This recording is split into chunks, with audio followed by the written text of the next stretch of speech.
Boa noite, sejam bem-vindos a mais uma live do programa Tim Lopes. Tá chegando a galera agora, né? Vamos ver.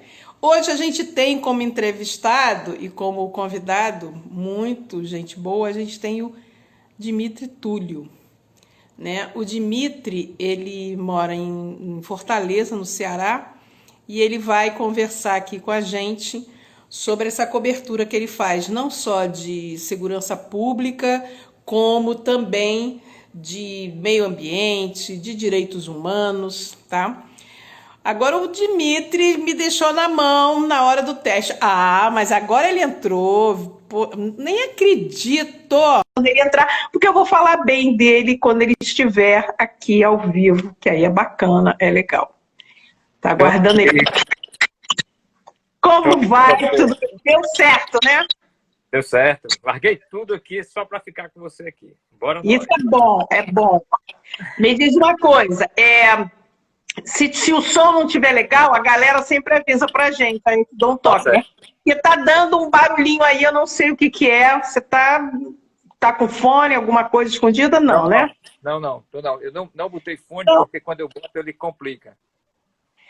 Então qualquer coisa, a galera aqui geralmente grita do som, da luz, e a gente dá um jeito, tá? Então, olha, primeiro agradecendo a audiência da galera, brigadíssimo, todo mundo vinha aqui, a gente fez uma chamadinha ótima. Olha, vocês, quem perdeu, perdeu, não tem jeito, tá? Só lembrando que todas as lives da Abraja, elas ficam gravadas na playlist lá no YouTube, né, do programa Tim Lopes. E aí, quem perdeu as últimas lives, dá uma olhadinha lá. Quem perdeu os vídeos também, que a gente solta toda sexta-feira, dá uma olhadinha lá.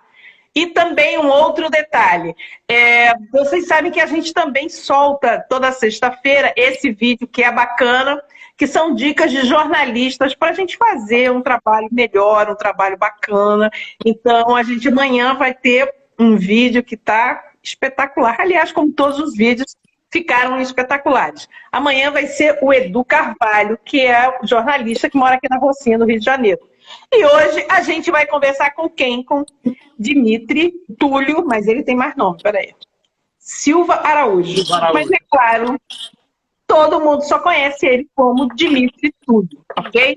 Seja super bem-vindo, muito obrigado por você abrir a agenda, porque você é um homem muito ocupado, que para achar esse cara, para ele fazer essa live, ó, foi uma negociação árdua. É só isso que eu tenho a dizer, tá?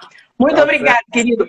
Ele é repórter especial do jornal O Povo do Ceará, ok? Ele já ganhou mais de 40 prêmios de jornalismo, 6 prêmios Essos. Uau, 2 da CIP, né? Sociedade Interamericana de Imprensa. O Vladimir Herzog também, entre outros prêmios, né?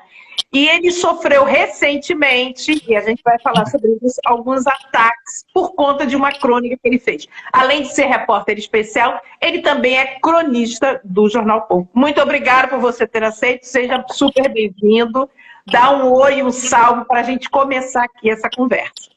Tá certo. Eu que agradeço, Angelina, o convite, certo? Desculpe se eu não atendi nessa loucura que a gente está nas redações, né? Fora das redações, mas para mim é um prazer. A Abrage é uma casa que onde eu me sinto confortável, né? Desde a época do Beraba e de outros aí, né? O Plínio aqui era eu falo militante, é um militante da Sim, da Abrage, é verdade. A Cristiane Lavô. Então assim, para mim, e eu estou em casa. Estou em casa porque estou com jornalista, estou falando de jornalismo, então, para mim, não tem coisa melhor do que falar de jornalismo, né? Já vi uma porrada de gente aí mandando tchauzinho, beijos. Né? Isso, aí todo mundo manda beijo, sintam-se beijados, abraçados. A audiência vai ter de vários lugares aqui. É só o que eu tenho a te dizer. Vamos começar, só para poder, para quem não te conhece, para quem não conhece a sua início de carreira, você não tinha pensado em ser jornalista. Você não é o cara que desde pequenininho fazia aquele jornalzinho, não. Você estava pensando em fazer outra coisa? Não, eu não fui esse cara que desde pequeno faz isso, não. Primeiro, a primeira universidade que eu pensei em fazer na minha vida foi agronomia e veterinária, né?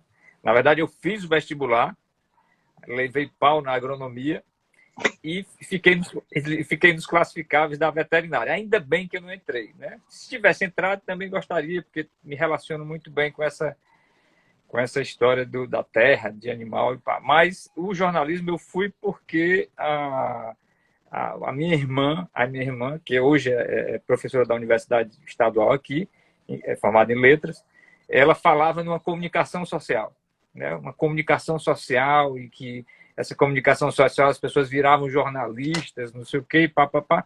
Aí de tanto ela falar, eu disse, quer saber, eu vou fazer esse negócio aí, né? Eu passei, ela foi para letras, né? Ela foi para letras, e eu acabei me apaixonando pelo jornalismo. Você vai me perguntar, você se apaixonou dentro da universidade?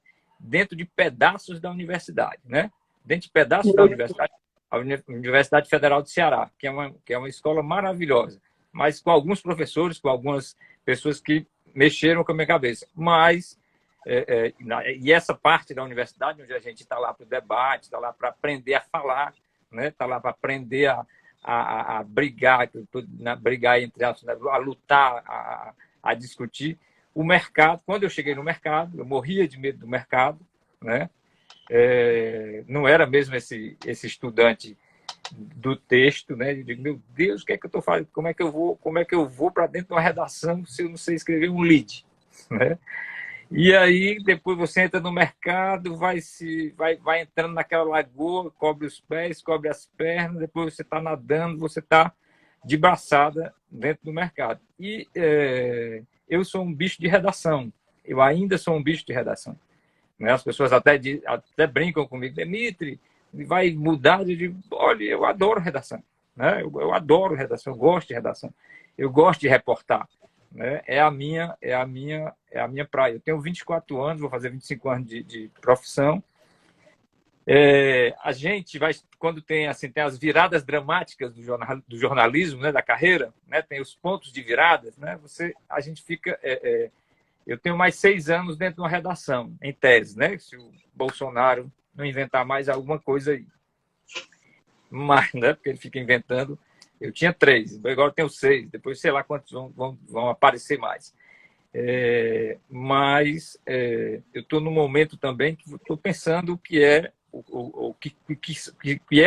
essa transformação das redações, né, pós-pandemia, pandemia, né, pandemia em andamento, e essa virada no negócio. Eu costumo dizer que, assim, o pessoal diz que o jornalismo está em crise. O jornalismo nunca esteve em crise. Quem está em crise são as empresas.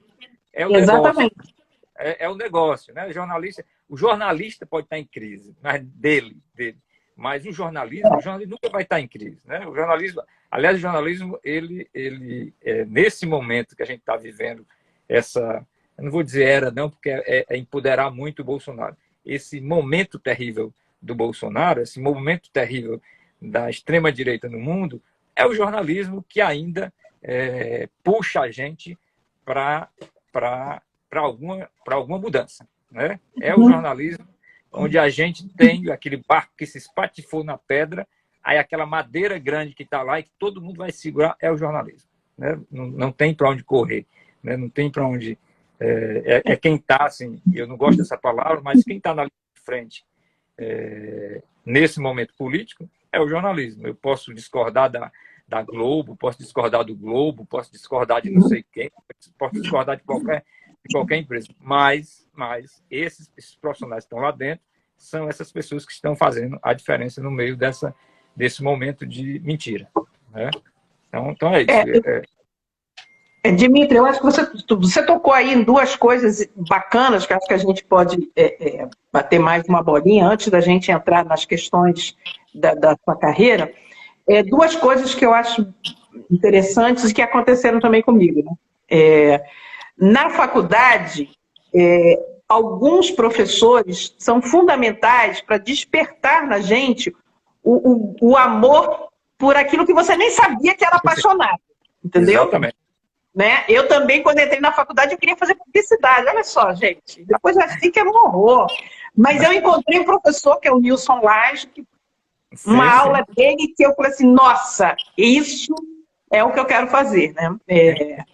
Então, eu acho que é importante quando você encontra dentro das universidades professores que te instigam e que conseguem puxar de você, ou acender aquele brilho no olho, né?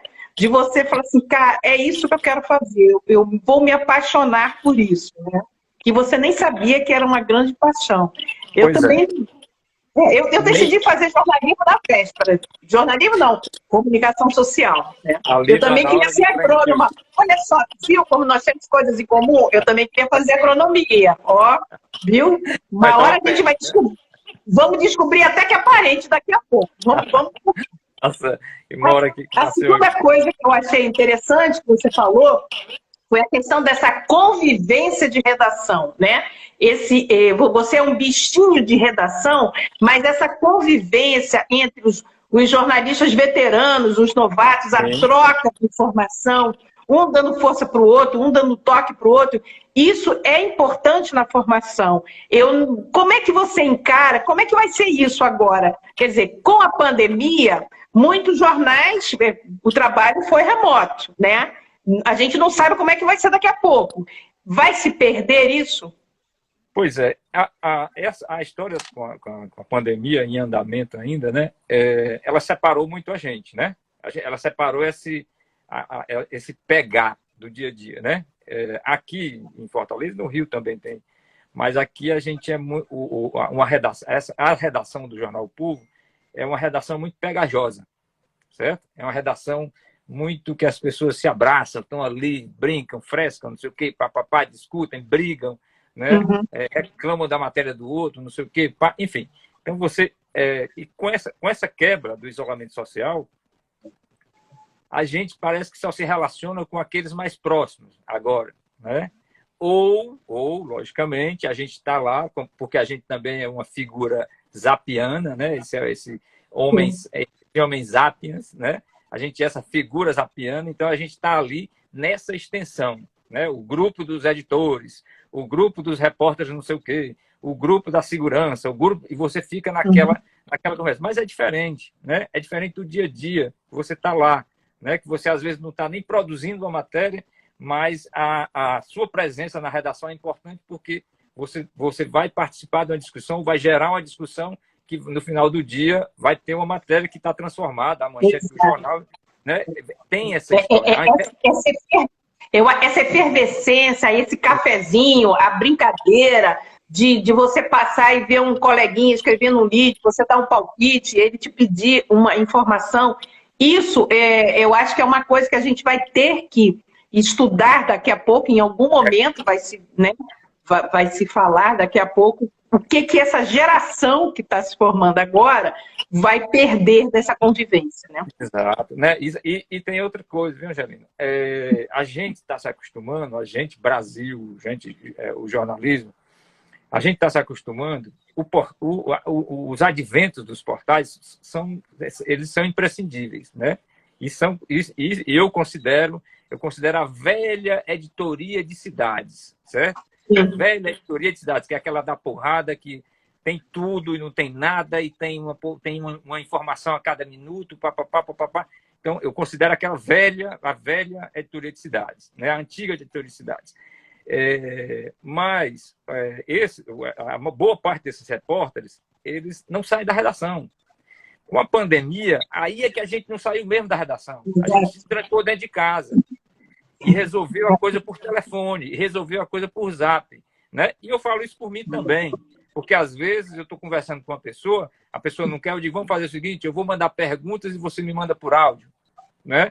Mas eu perco a voz dessa pessoa, eu perco a entonação que ela está dizendo para alguma coisa, eu perco esse feeling com a fonte, né? Eu perco você perde o olhar, o jeito que ele arruma a gravata, o dobrar da camisa, que muitas vezes vai passar para a gente aquela sensação, o cara se incomodou com essa pergunta, agora que eu peguei ele, esse observar do jornalismo, isso foi prejudicado, né? Então, eu acho que essa próxima geração, não sei como é que vai ser. Isso a gente vai ter que Eu acho, mas em compensação, essa geração é muito boa, é muito ágil em dados, né? Exato. Na natação dentro da web. Então, ela é muito rápida nisso, ela tem essa. Né? E tem muito estudante que chega nas redações, ou jornalistas mais novos, né? Que tem ainda essa loucura, esse bicho do jornalismo na cabeça. Então, eles não se conformam só com as 25 linhas ou as 20 linhas que eu escrevo rápido aqui para dar aquela notícia. Pá, estou aqui. O governador Camilo Santana disse que vai, sei lá. Então, ele não se conforma só com aquilo, né? Ele não se conforma. Então, assim, a falta que faz uma redação são esses diálogos, são essas discussões, essa troca de calor, né? De calores aí, que eu vou acabar influenciando, afetando a minha narrativa, certo? Essa narrativa de amanhã, ela vai ter essa pulsação do cara ajeitando a gravata, ou mexeu com o olho na hora que eu perguntei alguma coisa, ou fumou, sei lá, né? Ele vai ter essa pulsação dentro do texto, né? Eu preciso desse texto, eu preciso desse texto aqui. A gente tá separando muitas coisas assim. O jornalismo virou muito analítico, o jornalismo virou não sei o quê. Sim, né? Sim. Mas os portais, às vezes, perdem a pulsação dessa história. Tem a pulsação do noticiar rápido, né? Mas falta a pulsação da narrativa, né? Falta a narração da observação. Mas isso também pode ser um discurso, aí, a história de que era melhor. Não estou dizendo. Não, eu também não sou saudosista, não. Eu acho que o melhor tempo é agora. O melhor momento é agora. Exatamente, agora. E eu acho que muitos jovens na redação, eu sei porque eu dou aula, e a gente vê, a gente aprende muito, essa troca é muito rica, você ganha muito nessa troca, ele te dá um toque que você não tinha percebido, você também passa um outro toque para ele. Então, essa convivência, essa mistura é fundamental, né? Sim. Como vai ser essa nova... Não sei como é que vai ser, mas a gente pode criar outros artifícios. Eu lanço aqui, por exemplo, a estagiária do programa, que é a Bruna, ela foi minha aluna também. Ela tem 21 anos. E a gente troca muito. Eu aprendo muita coisa com ela e ela também, espero que aprenda alguma coisa comigo, né? Já passa alguma coisa. Então, a gente vai construindo ali. Todo dia a gente vai construindo. Então, essa troca, essa relação é importante ter. Então, eu não sou saudosista de dizer assim, no meu tempo... Gente, por favor, o melhor momento é agora. Porque é aqui que a gente está trabalhando, entendeu? A gente vai olhar o que a gente fez, claro que é ótimo, que a gente ganhou experiência, a gente vai junto essa bagagem toda, mas a gente tem que construir agora também, né? Mas por falar em construção, deixa eu só te perguntar uma coisa. Você é um cara com mil e uma coisas, tá? Deixa eu falar assim, você foi fazer teatro porque você era tímido, é isso mesmo? Pois é, né? Eu costumo dizer uma coisa, eu costumo dizer que eu aprendi a falar no teatro, e eu aprendi a perguntar no jornalismo, né? Eu não sei nem se eu aprendi a perguntar, mas eu acho que aprendi a perguntar no jornalismo. Porque, para mim, a coisa mais difícil no jornalismo chama-se perguntar, né? A coisa mais maravilhosa e mais difícil para mim é a entrevista. E eu adoro ir para entrevista, mas toda vida que eu vou para entrevista, eu vou nervoso, certo? Demito, não, mas eu vou. Pode ser, você domina o assunto ou leu 50 coisas sobre o assunto, fez a produção, mas eu tenho a expectativa da primeira pergunta de como isso vai andar, né? Se eu vou conseguir sair da minha caixa, se eu vou conseguir depois ser eficiente com essa comunicação que eu estou fazendo, né? Então, assim, o teatro, eu era um menino muito tímido, né? Eu ainda me considero tímido, mas eu era um menino muito tímido e na escola, no colégio redentorista, na escola que tinha aqui de padres irlandeses, só estudei em 2 escolas, apareceu um grupo de teatro e para mim, para dar o primeiro passo, para dizer assim, eu vou para o teatro, eu queria entrar aqui, para mim foi uma dificuldade, né?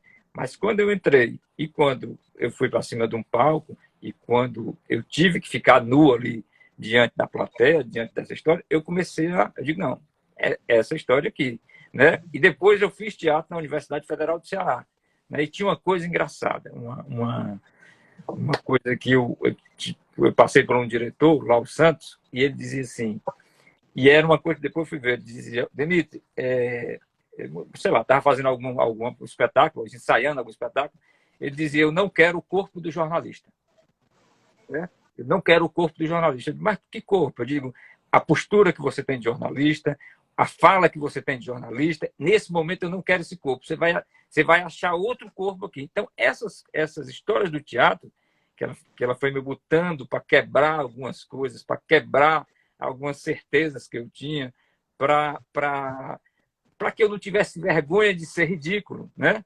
Para que eu não tivesse a vergonha de o que tem ser ridículo, o que tem estar exposto. Né? E isso me ajudou também no jornalismo. Por quê? Porque a gente está exposto toda hora. Né? De uma maneira diferente do teatro, logicamente, mas ele me deu, me tirou da timidez. E o jornalismo me fez perguntar. Né? Me fez perguntar. Né? Me fez perguntar e ouvir. Pergunte, escute, para poder ter essa história. Então, eu vim dessas duas quebras, né?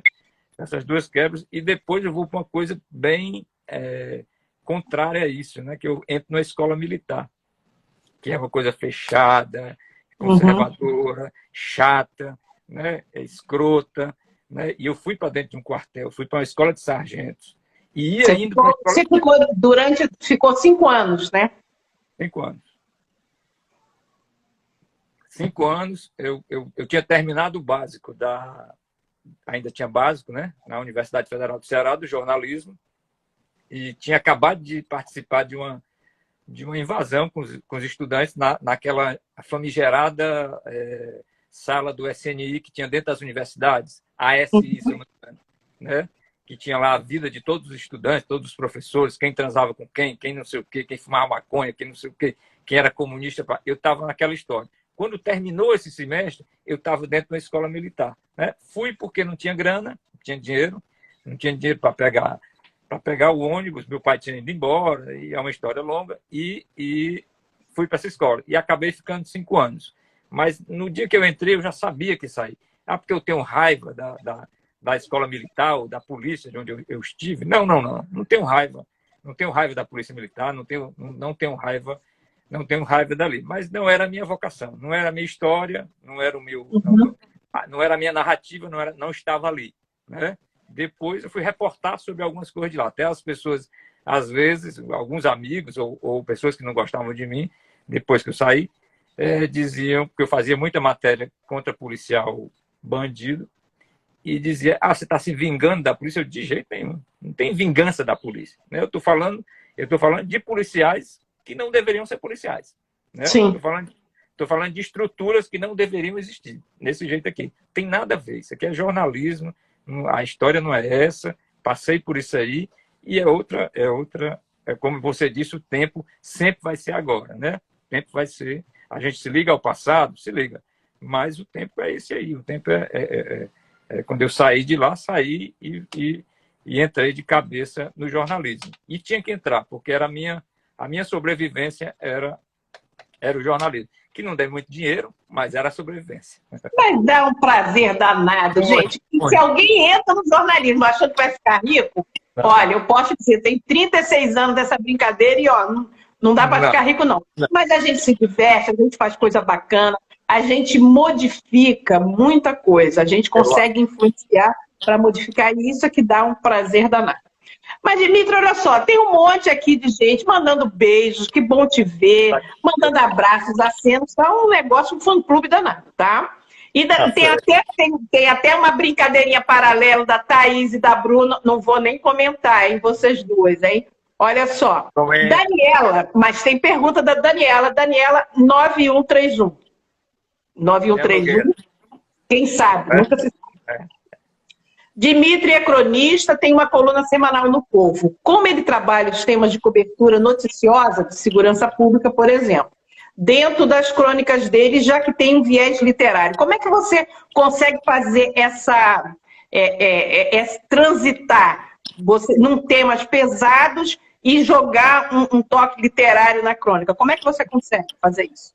Pois é, Gélina, assim, a coluna acabou sendo um laboratório de texto, né? De outro tipo de narrativa, né? Saindo dessa narrativa factualizada ou reporteira de reportagem, né? E indo para a crônica, que é um negócio maravilhoso, que é uma história, né? Essa coluna, só bem rápido, essa coluna ela nasceu dentro de um caderno de economia. Por quê? Né? A economia estava mudando, dessas mudanças que o jornal faz de tempos em tempos, né? Que é bom que o jornal se mexa. E lá ia ter uma coluna. Eu era editor de cidades na época, eu era editor de cidades e eu muito inquieto, muito enxerido. Eles estavam falando lá que queriam um colunista de veículos e eu disse, não quero falar de veículo, de lançamento de veículo, não quero falar, mas eu gosto muito de carros antigos, gosto de olhar, não sou nenhum especialista, mas gosto. Se vocês quiserem, eu escrevo, eu começo a escrever, começo a ler sobre isso. E comecei, aí a editora Regina Ribeiro aceitou, né? E eu comecei a procurar algumas fontes em Fortaleza, no Ceará, tem gente que tem, esses ricos aqui, tem coleções de carros antigos, 50 carros antigos, enfim. Eu comecei a procurar esse povo, só que esse povo era muito chato, né? Era muito chato, né? Eu não tinha, como eu era editor de cidade, e eu tinha 15, 17 repórteres para dar conta, né? E ainda tinha que fazer uma coluna. E eu esperava ser recebido confortável por esse povo. Eles ligavam para mim e diziam, não, eu mando o texto. Eu digo, não é assim. Né? Calma, eu preciso só que você não está entendendo a história. Né? Eu preciso só contar uma história de um carro antigo. Da família. E eles começaram a se fechar. E aí eu fui para o banco de dados do jornal. E, na verdade, eu comecei a fazer memória, crônica de memória da cidade. E as pessoas começaram a se identificar com o que eu falava ali.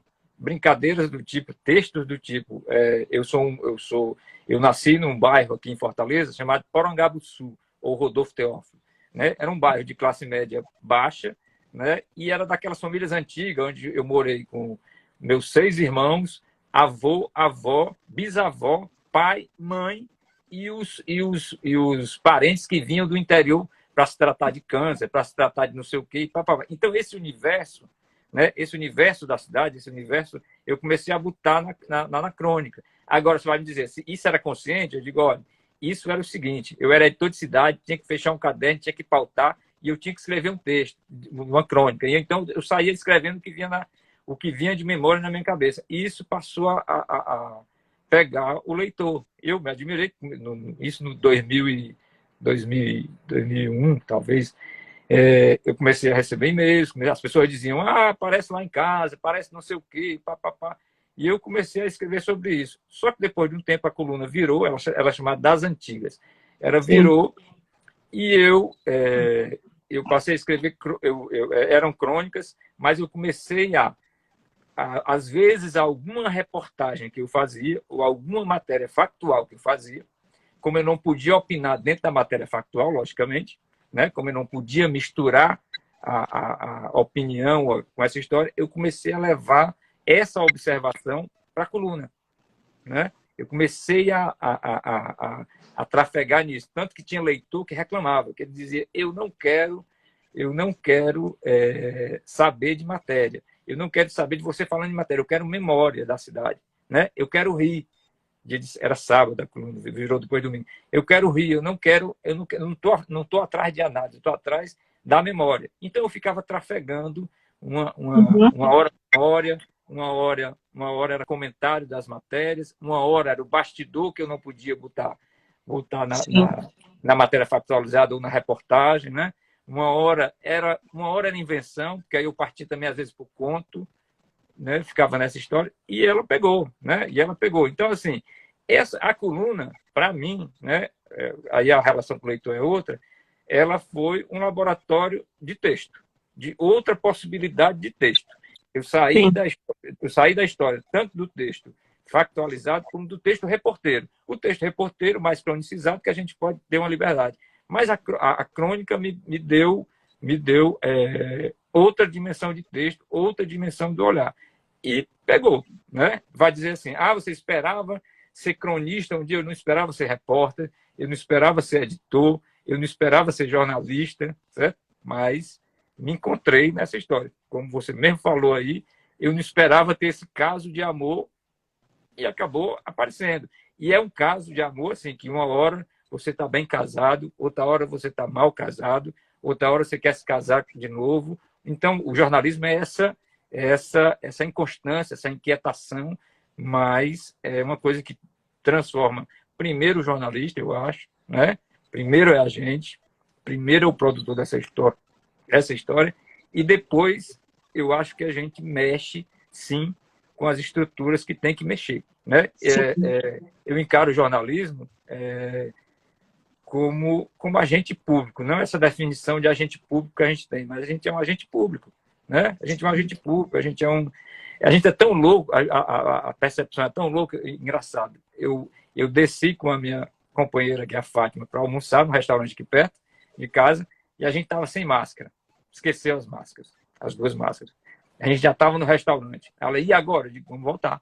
Ela disse, mas não, eu não vou ficar aqui sem máscara.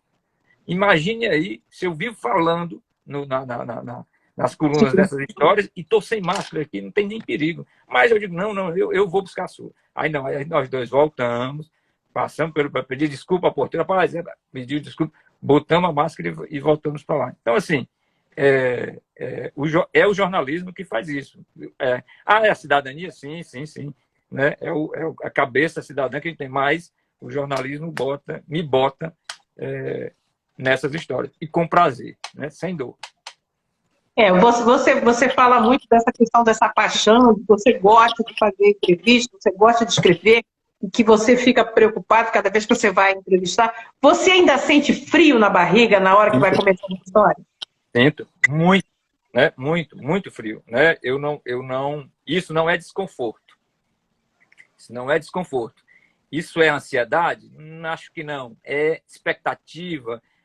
Na minha cabeça, eu perguntando, será que eu vou conseguir entender e comunicar como é para comunicar? Será que eu vou ser generoso com a informação? Né? Será que eu vou ser fiel à informação ou perto dessa fidelidade? Né? Será que o que eu vou escrever amanhã muda alguma coisa? Mexe com alguma coisa? Né? Então, isso me deixa quando toda vida que termina uma reportagem ou uma matéria factual, de um dia para o outro, eu durmo pensando como é que ela vai ser amanhã.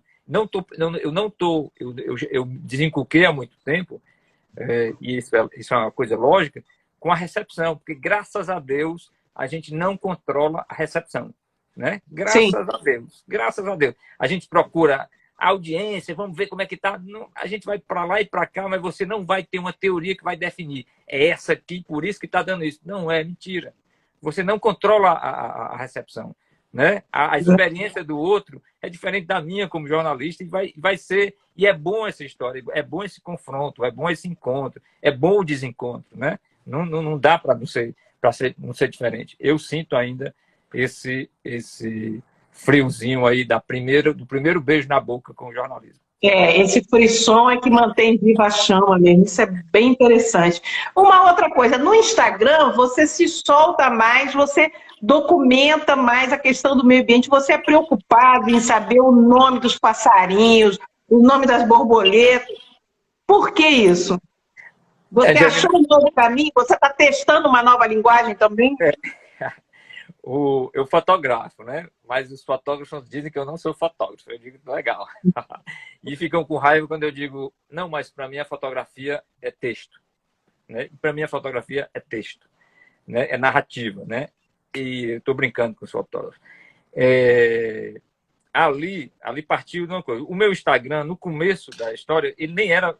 Demeter era pessoal e você aparecia as suas caretinhas lá. Não, eu não sou muito de sair em fotinha no Instagram, não. E nem nada contra quem faz isso, de jeito nenhum. Mas eu não tenho essa relação com as redes sociais, com o Instagram. Se tiver entre amigos, eles fotografam, ok. O Instagram de uns 7 anos para cá, ele virou meio que uma janela para discutir o meio ambiente, né? Se não para discutir, para retratar. Né, para retratar o meio ambiente. Em 2009, eu botei na minha cabeça que ia inventariar uma floresta urbana aqui de Fortaleza, o Parque do Cocó. Né? Não era uma pauta do jornal, isso era uma pauta particular minha, né? Na verdade, era uma motivação. Eu não... Aquelas histórias que a gente vive na cidade, às vezes não conhece a Floresta da Tijuca, né? Não vai lá, não conheço, não sei, enfim. Então, eu botei na cabeça, eu não conhecia a Floresta do Cocó, o parque, o rio do Cocó, o mangue, né, que deságua no Atlântico aqui, e botei na minha cabeça que queria ver o que era aquela história. E quando eu cheguei lá, eu repito essa história, quando eu cheguei lá, eu vi uma porrada de caranguejos subindo lá numas árvores, achei aquilo bonito, e disse, quer saber, eu vou fotografar esses bichos. Entrei lá com aquelas, na época, 2009, sei lá, eram aquelas cyberzinhas, que eram 3K, não sei o quê, aquelas bem básicas. E comecei a me apaixonar pelo parque, comecei a me apaixonar pela floresta. E aí, o que é que eu fiz? Eu comecei a inventariar a avifauna de lá, né? As aves do parque. Comecei a ir praticamente todo dia. Eu entrava no jornal de tarde e noite, e às manhãs eu fazia as minhas coisas particulares. E eu passei aí praticamente todo dia para essa floresta. Passava de 3, 4 horas, aí já com câmera profissional, com lente, não sei o que, papapá, e passei a catalogar esses bichos. O primeiro inventário dessa floresta, eu brinco com o primeiro inventário da floresta, dessa floresta de pássaros, é um trabalho reporteiro meu, é uma reportagem. E o jornal, quando viu, não era pauta do jornal, o jornal, quando viu eu publicar fotos, mostrar fotos, não sei o que, chegou para mim e disse, isso não é uma reportagem para o jornal? Eu digo, tranquilo, querem? Eles que querem sim, eu digo, certo, mas vamos, eu tenho material, ele disse, você faz o quê? 2 páginas? Eu digo, nada, eu tenho material para fazer 10 cadernos, se vocês quiserem, né? E aí fiz 2 cadernos, esses cadernos chegaram, inclusive, no final do ESO, perdemos, e eu passei se eu gostava do meu ambiente, eu passei a discutir, dentro do que eu faço no jornalismo, também a história do meio ambiente. Passei a querer que a cidade soubesse, ou que a cidade se interessasse pelaquela floresta urbana, que é muito importante para a cidade. E a gente não dá importância nenhuma. Tem uma porrada de prédio ao redor. A especulação imobiliária vive tentando construir mais prédios, né? Você tem uma pressão sobre a floresta. Então, o meu Instagram passou a ter essa pegada ambiental, né? Dentro do jornalismo. Eu chamo lá de reportagem afetiva. Né? Em relação a esse seu mergulho, né, no meio ambiente, a Maísa, se eu estiver lendo o nome errado, me perdoe, entendeu? Porque míope é horrível. Tá? Mas o amor pelos bichos e as plantas já te fechou portas com alguma fonte durante as reportagens? Uma coisa já atrapalhou a outra? Algumas fontes começaram a me chamar de militante. Né? Algumas fontes começaram a me chamar de militante. Você vai dizer, Demite, você se considera militante? Primeiro que militante não é pejorativo, né? Não é uma coisa pejorativa. A gente tem que separar isso. Gente, olha só, não é xingamento, por favor, né? 2021, daqui a pouco já está aí na porta militante de xingamento, por favor, menos, né? O pessoal está noiado com tudo, né? Então, está noiado mesmo. Tudo é noia, tudo é uma história. Então, assim, mas as pessoas começaram a me chamar, eu digo, olha, se militante, se você está dizendo que militante é fazer jornalismo sobre devastação, sobre desmatamento, sobre poluição de rio, então eu sou militante. Certo? Sem problema. Se essa é a sua definição, né? E geralmente eram pessoas ligadas ao poder público, né? Ou empresários. Mas aí eu faço como eu vou dizer a você, eu não posso fazer nada. Né? Não posso fazer nada. E o que eu boto lá, o Instagram é particular, é meu, então eu boto o que eu quiser lá. O jornal não pode me dizer o que eu boto ou deixo de botar lá no meu Instagram. Eu não vou botar nada. Eu não vou botar nada. E você está documentando o parque. Isso é um trabalho incrível. Okay. É sensacional. Muito bacana. E eu não vou... Além dessa queixa dessas pessoas que realmente não têm o que fazer, que ficam achando... Né, que ficam com piadinhas em cima de você, você teve alguns haters também por conta de crônica que você fez. Como é que você lidou com isso? com essa onda de ódio, comentários horrorosos. Como é que você fez isso? Chamado de canalha, disseram que eu era um jornalista mentiroso, disseram que eu dobrasse a língua quando fosse falar do Exército, que eu não podia falar, e cancelaram a assinatura, enfim, fizeram uma confusão. Assim. Dá um Twitter aí e conta qual era a matéria que gerou essa raiva toda. A crônica, era uma crônica, mostrando que o Colégio Militar era negacionista em relação à Covid. Esse era o lead, certo? Uhum. Esse era a espinha dorsal da crônica. E assim, vai me perguntar, de você estava falando, isso não era matéria? Eu digo, poderia ser uma matéria, mas eu recebi a informação e botei lá. Tinha documento, tinha lives que eu copiei, tinha várias coisas. Então, tinha duas coisas básicas, bem básicas. Uma, o Colégio Militar recomendou, né? Recomendou, e militar, quando recomenda, determinou, né? Determinou a volta dos professores. Né? Determinou que não podia ter questões sobre a Covid nas provas e também que não se usasse a hashtag fique em casa e isolamento social. Se isso não for negacionismo, né? Certo. E aí foi uma confusão, foi uma celeuma, né? Os pais de alunos vieram para cima, me esculhambaram, fizeram abaixo-assinado dizendo que eu era canalha. Que até hoje eu não sei qual é o objetivo daquele abaixo-assinado. Porque se era para pedir minha demissão, se era... Enfim, né? Fizeram uma celeuma e foram violentos. Não teve violência física. Mas o assédio foi grande. Né? O assédio foi grande. A primeira crônica, eu perguntava, um colégio que nega a pandemia, eu perguntava. Eles sequer liam isso. Né? Eles diziam que já tinha dito. Então, na segunda crônica, o título da segunda crônica truculência não, alguma coisa assim, truculência não é preciso, alguma história assim.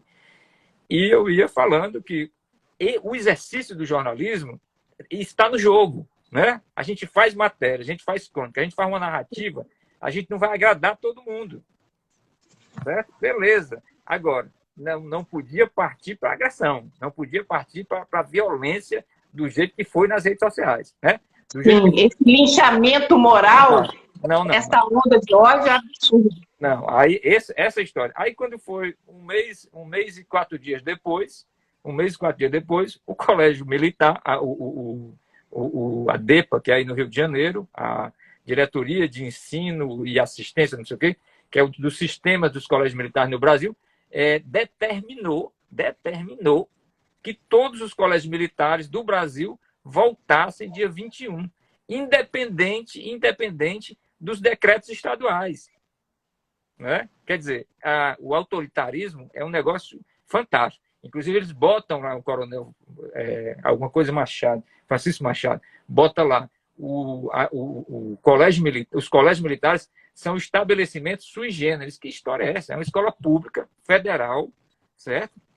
E que tem que estar dentro do regimento do Estado e do governo federal, porque está nesse governo aí, eles estão com essa narrativa enlouquecedora. Mas eles não podiam passar por cima de decretos. O Rio, inclusive, os professores fizeram uma greve sanitária. Né? Os professores disseram, a gente não volta para a sala de aula, a gente vai continuar no ensino à distância, que era lógico, né? Entendeu? Então aí fizeram essa celeuma toda, a briga, não sei o quê, papapá, me esculhambaram, fizeram... Mas o Colégio Militar veio depois e reafirmou o que eu tinha dito na crônica. Aí me perguntaram, por que você não fez uma crônica? Dizendo, eu digo, não, porque isso não é a história. Eu ganhei, não estou disputando nada com ninguém. Né? Aqui é informação, não tenho nada de... Aqui é informação, não tenho militar. Enfim, eu já fui militar, então eu sei como é que são essas besteiras. Enfim, Dmitry, olha só, essa conversa a gente ia rodar bastante, daqui a pouco a gente vai acabar essa live, porque, infelizmente, o Instagram, ele tenta cortar a gente lá por 59 minutos e tal, mas a gente ainda tem um tempinho, uns 10, 12 minutinhos. Eu queria que você falasse o seguinte, qual é a dica que você dá para quem está se formando agora, para quem quer fazer jornalismo e quer fazer jornalismo e vive longe digamos assim, das praças, né, que as pessoas consideram Rio, São Paulo, Brasília, que vive em outras praças. É possível ser feliz e fazer jornalismo em outras praças? Sim, tá, gente? É possível, sim. Eu queria que você falasse sobre isso. Quais são as dicas que você dá para quem está entrando agora na profissão, quem está estudando, e quem mora e quer trabalhar em outras praças que não sejam as principais? Pois é, eu costumo dizer que o advento da internet, né, o advento da web, ele acabou com a era dos donos. Né? Que é a era dos donos? Tinha os donos da fotografia, que só eram os fotógrafos, né, os pica-grossa ali, papapá. Acabou com essa história. A dona Maria, lá do Vidigal, ela pega o celularzinho dela lá e pá, faz. Acabou com a era do dono do texto. Acabou com essa era do dono do texto, da narrativa. Ah, Denito, você tem um texto lindo. Ô, Angelina, você tem um texto maravilhoso. Certo, mas a dona, o seu Chiquinho, lá do Morro do Macaco, ele escreve e se ele comunicar, tá tudo certo. Não tá? Ele não é jornalista, certo? Mas ele está comunicando. Ele está comunicando. Então, assim, essa história hoje, aí me perdoe, essa história das praças, eu acho ainda muito autoritário. Né? Eu acho ainda muito autoritário. Porque a cabeça dos alunos, quando eles entram na faculdade, isso é uma coisa que a gente fica já desatando esses nós, e eu sempre digo para eles o seguinte: gente, o Brasil é enorme, tem muita oportunidade para você trabalhar, tem lugares onde você pode contar as suas histórias, você não precisa ficar preso no circuito Elizabeth Arden, Rio, São Paulo, Brasília, entendeu? Não mesmo. Não, tem muita coisa interessantíssima para você fazer fora. Não mesmo. Se hoje, logicamente, eu estiver saindo da universidade, e às vezes eu me acho covarde, porque fico preso a algumas coisas que a gente fica preso nas redações, ao apego, a não sei o que. Você foi do Globo, sabe como é que é essa história, papapá. Então, assim, você fica apegado, você fica, meu Deus, se eu sair daqui, eu morro, eu sou um peixe fora d'água, eu não consigo sobreviver. Olha só, eu nunca pensei isso, não. É bom que se diga, entendeu? A vida fora da redação, isso sempre ficou claro na minha cabeça, mesmo quando eu estava lá dentro, entendeu? Ali então, você está de passagem, ali você está cumprindo a sua missão e está de passagem. Pronto, eu ainda tenho essa loucura da redação. Desapega, né? Então, assim, se eu estivesse saindo hoje da redação, e eu, com esse tempo de jornalismo, eu teria um site. Ah, Denito, mas vai o site, tem 300 pessoas com um site. Eu digo, sim, parabéns. Mas eu teria um site de informação, certo? Eu iria brigar por ser o produtor de informação e por ser meu patrão. Eu sou o meu patrão, certo? Eu iria... A redação é bom de se experimentar para quem está saindo da redação, da universidade. Eu acho que é uma experiência que tem que se passar. É uma experiência interessante. Eu acho que tem que passar. Eu acho que o estudante que gosta de jornalismo, que tem essa história, eu acho que ele tem que passar pelo menos uns 2 anos, 3 anos na redação. Certo? Ele tem que levar, ele tem que experimentar as dores e as delícias da redação. Certo? Sim. Para poder criar casca, para poder ficar mais amoroso, com a informação, para poder saber o que é a história. O que é essa história? Não estou dizendo que quem não passou por redação... não estou dizendo isso. Mas eu acho que eles teriam que sair. Agora, conselho, né? Conselho não é bom, mas assim, eu teria site. Ah, mas eu moro no Acre. O que tem? Qual é o problema? Né? Eu moro lá no Chapuri. Eu digo, qual é o problema? Qual é o problema? Você faz jornalismo... Produza conteúdo de qualidade. Quem conseguir produzir conteúdo de qualidade vai sobreviver nesse novo sistema, entendeu? E hoje, Angelina, você sabe, e hoje, com as facilidades, eu vou brincar, vou falar bem antigo, com as facilidades que se tem, né? Porque quando eu saí da universidade, a gente era na máquina de escrever. Nossa, a gente com carbono! Carbono, errou, rasgou, passou aquele pincelzinho, esculhambou o texto todo, né? Então, assim, hoje é diferente. Você tem uma autonomia maior, né? E a história da praça, massa. As praças São Paulo, Rio, Brasília, beleza, tranquilo, ok, mas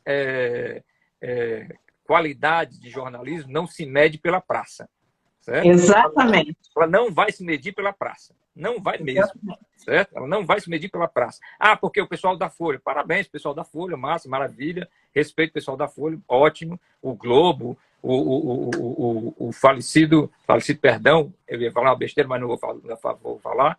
Mas outros jornais, entendeu? Mas a qualidade não é porque eu nasci no Rio de Janeiro. Não é porque eu nasci em São Paulo. E outra coisa, o Sul, o Sudeste não, porque o Sudeste às vezes, às vezes eu acho estranho algumas coisas que eles fazem, né, do conservadorismo que se tem lá. Tem que acabar com essa história de achar que o Brasil é ali. O Brasil é muito grande. O Brasil é muito mais do que isso. O Brasil é muito mais do que o Rio de Janeiro, muito mais do que São Paulo. Há muitos coletivos em periferia, de favela, que estão fazendo trabalhos incríveis. São maravilhosos. Há muitos sites independentes que estão fazendo trabalhos incríveis de qualidade.